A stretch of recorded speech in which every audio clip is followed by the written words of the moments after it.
Do welcome in Elliotte Friedman. Hi, everyone. Welcome to Hockey Central. I'm Carolyn Cameron. So it's ever evolving, but what are you hearing from the latest in Vancouver?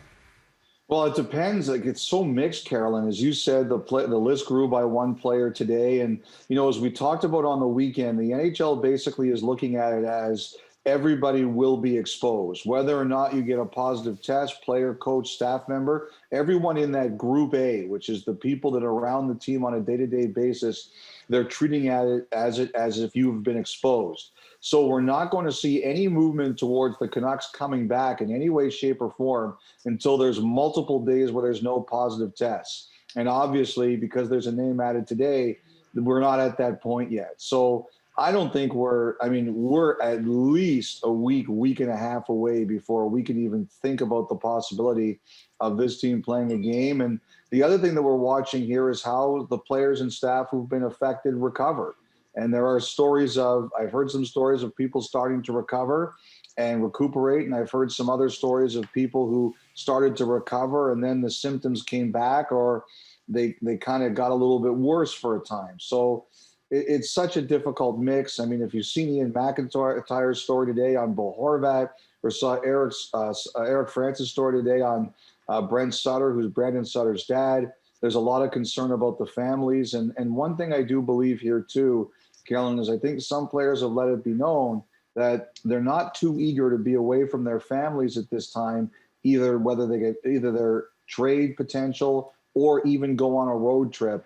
I think they're going to have some issues with some players who say simply, we're not comfortable leaving our families during this time. So there's still a lot to unpack here. Well, on the ice, it was a win last night for the Montreal Canadiens, but it came at a cost. Brendan Gallagher, he broke his thumb. Carey Price stayed in the game, but he's injured. What's the level of concern in Montreal right now? I think that with Gallagher, at least you kind of have an idea of what the injury is and what the timeline could be. Like, I'm wondering if the Canadiens, who the math is their friend, they just say to him, you sit for the rest of the regular season. I could see that potentially being possible, although Gallagher, might not agree with that.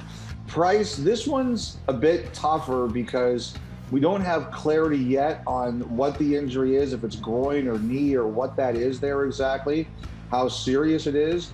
And the other thing too, and all you have to do is watch Toronto, Carolyn, where, we don't know about Frederik Andersen and we're watching Jack Campbell on a game-to-game basis. Goalies, if you get hurt at this time of year in those kinds of positions, it's tough to get healthy. So, at least with Gallagher, they have an idea of what it is and probably what the time frame is. With Price, I think you're a little bit more worried about it because of the position he plays. And really quickly, just with trade deadline less than a week away, Kyle Palmieri from New Jersey, he's already sat out a game. Taylor Hall's not playing tonight. Is anything imminent?